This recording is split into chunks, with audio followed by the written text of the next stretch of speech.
OK, well, first this hour, news that the FIFA task force has recommended playing the 2022 Qatar World Cup in November and December. Our chief reporter, Bryan Swanson, joins us in the studio.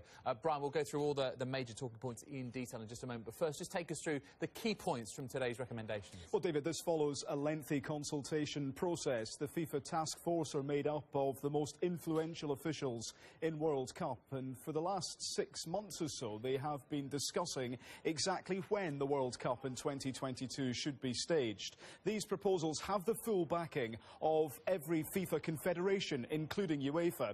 And the decision reached is that they are going to recommend to FIFA's Executive Committee that the World Cup in 2022 is staged at the end of November and the end of December. Ultimately, a decision can only be signed off next month by FIFA's Executive Committee. They are the most powerful officials in the game. But this is significant. It was widely expected, but now we know for sure that FIFA wants that World Cup to be staged at the end of November 2022. So one of the main reasons cited was the weather. So let's take a look at how much of a difference the switch from summer to winter would make. In June and July, the traditional months for a World Cup, the average temperature, as you can see, is 34 to 35 degrees. That does drop later that year, but it is still very hot, at an average of 24 in November and December, 20 degrees in December, still higher than the average for any month in England. So the weather, one of the key factors in this recommendation, as Natalie was just explaining there. But what other reasons have the FIFA task force given, Bryan? Well, this has been such a complex level of debate because this impacts on so much more than simply just football. For instance, there has been an agreement in place with the IOC not to interrupt the scheduling of the Winter Olympic Games in 2022. Two countries now could stage it, Kazakhstan or China. They both indicated that they want the Winter Olympics to be in February of that year. So for that reason, February was ruled out. Of course, the balancing act here has been to balance common sense. Whoever thought that Qatar in the summer would be able to stage a World Cup? The Qataris said, yes, we can. We have air conditions. We can do whatever we want in that sense. But it's widely seen as being a decision that many in the game thought would come. After all, everyone's spoken about a Winter Cup. But the other interesting point here was the issue of Ramadan. That begins in early April 2022. So there straight away you had February, you had April ruled out. That's how they have reached this decision, that in their opinion, November and December of that year will have the least amount of impact. OK, so UEFA have today backed the recommendation to play in November and December, as you've just been telling us, Bryan. Has there been any response from the Premier League? The Premier League are furious about this. Richard Scudamore is on the FIFA task force, and he said after this decision and this recommendation that he was very disappointed, saying that he even feels let down a little bit by UEFA, one of the confederations that backed this decision, saying that European leagues and clubs would suffer the most. And he pointed out that this morning's meeting was a very short meeting, and he was simply told it was happening. Richard Scudamore and the Premier League wanted a much lengthier debate on this issue. They felt that the scheduling could have been nearer to the original dates, because just think of the impact this is now going to have for the Premier League fixtures. So many fixtures and games that we're going to touch on now will be affected by this decision.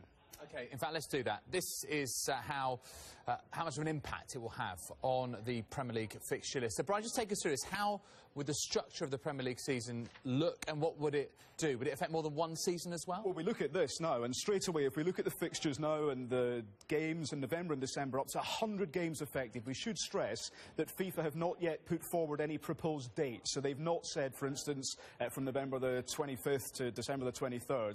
That's still something that needs to be discussed and debated. But you can see there the huge logistical problem that the Premier League will now have about what they try and do to try and split up their competition. They are such successful and powerful brands within not just the domestic but the international footballing worlds.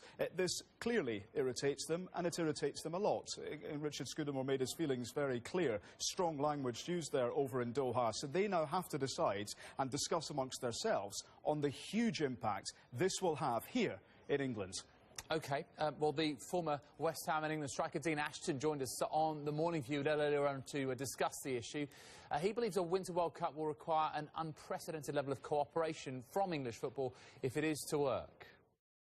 On the Premier League and England, it's going to be massive because we don't have a winter break like other European leagues do. And You know, when you're talking about probably taking out all of November, all of December, I think, like the Africa Cup of Nations, players could come back from the World Cup and just come straight in and start playing again, so maybe New Year's Day.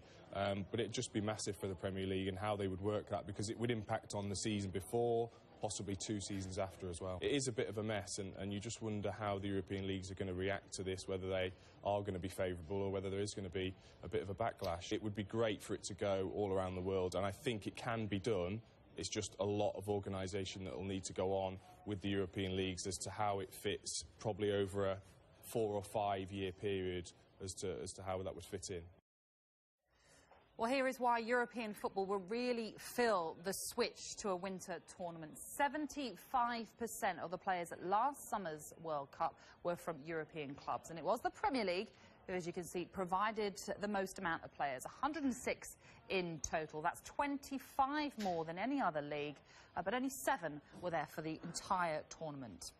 But the disruption to some European leagues will be reduced due to the fact that they already have winter breaks. The Russian league takes months off during the cold weather. In Germany, they have a month off, and barring the Premier League, Europe's other top leagues take at least a fortnight off. But all of these breaks start towards the end of December, meaning they'll all still experience some disruption.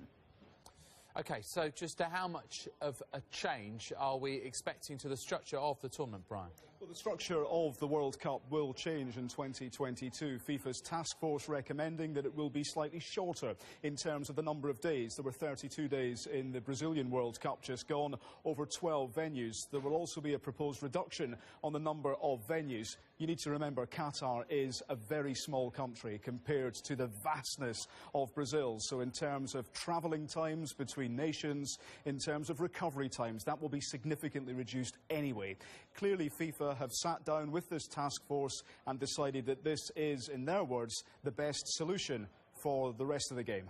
OK, so we've talked about November, December for the rough span of this tournament, Brian. Any indication of exactly when the tournament would start and finish? Well, football fans say that World Cups are all about summer sunshine and garden parties. This is something that everyone will have to get used to. This is going to be a completely different experience for supporters, certainly here in the UK. No specific dates have yet been set. Ultimately, this comes down to FIFA's executive committee. They are the all-powerful officials in world football who sign off all the main decisions. Next month, they will be meeting at FIFA headquarters in Zurich to sign this off and to give specific dates. All they have indicated is that it will be the end of November until the end of December, which poses the question, will this be a Christmas World Cup?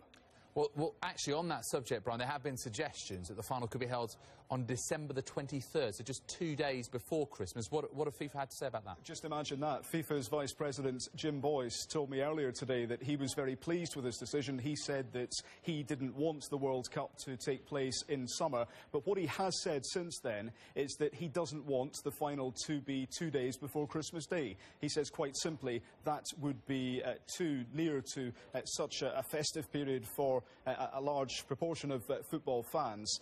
This now opens up a huge can of worms.